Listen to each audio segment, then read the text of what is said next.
everyone, my name is Cory and I am an actor with Box Cover Theatre. I worked for Box Cover Theatre, started working for Box Cover Theatre about 4 years ago, where I got to play Romeo in Romeo and Juliet. Since then, I have worked for them for the last 4 years on and off, doing, again, Romeo from Romeo and Juliet. Then I did Scrooge for A Christmas Carol, and then Macbeth.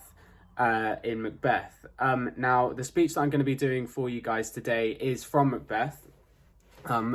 Reason I've chosen this speech is because in this speech, Macbeth really does go on a journey through it. He starts the speech where he's really ready to go and kill Duncan. This is the Dagger speech. And he's going to kill Duncan, and then he sees the dagger, which then makes him sort of doubt everything and what he's about to do. So he is really back and forth through this entire speech, which you can really get to play with. When I first did this speech, I just did it very samey, very same. Whereas over the years, recently I've got to revisit the speech this year because I came back to Box Cover Theatre for a couple performances and some rehearsals this year. Where I really got to just revisit it. So what's great about this speech and about Shakespeare in general is every time that you do it, you always find something different. I did Romeo and Juliet 3 times when I was with Box Cover Theatre, and at no point were they the same.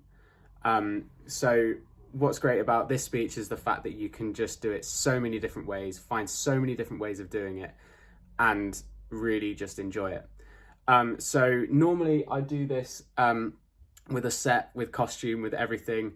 But today I'm just in my room in London having a lovely time. Luckily the weather's quite nice, so the lighting's quite good. So yes, I hope you guys enjoy. Please comment and subscribe to Box Cover Theatre and just let us know what you think. And if you have any questions or anything, please just comment and we'll answer. Thank you. Is this a dagger that I see before me? The handle toward my hand. Come, let me clutch thee. I have thee not, and yet I see thee still.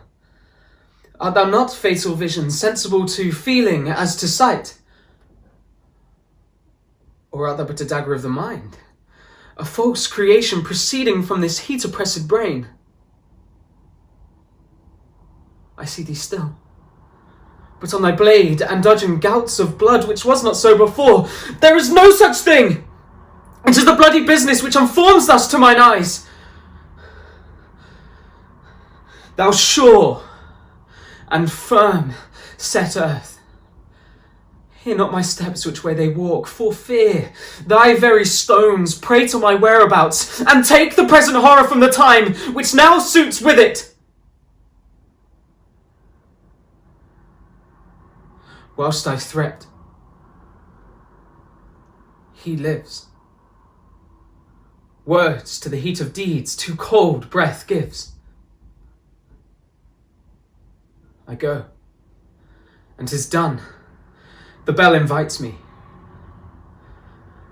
Hear it not, Duncan, for it is a knell that summons thee to heaven or to hell.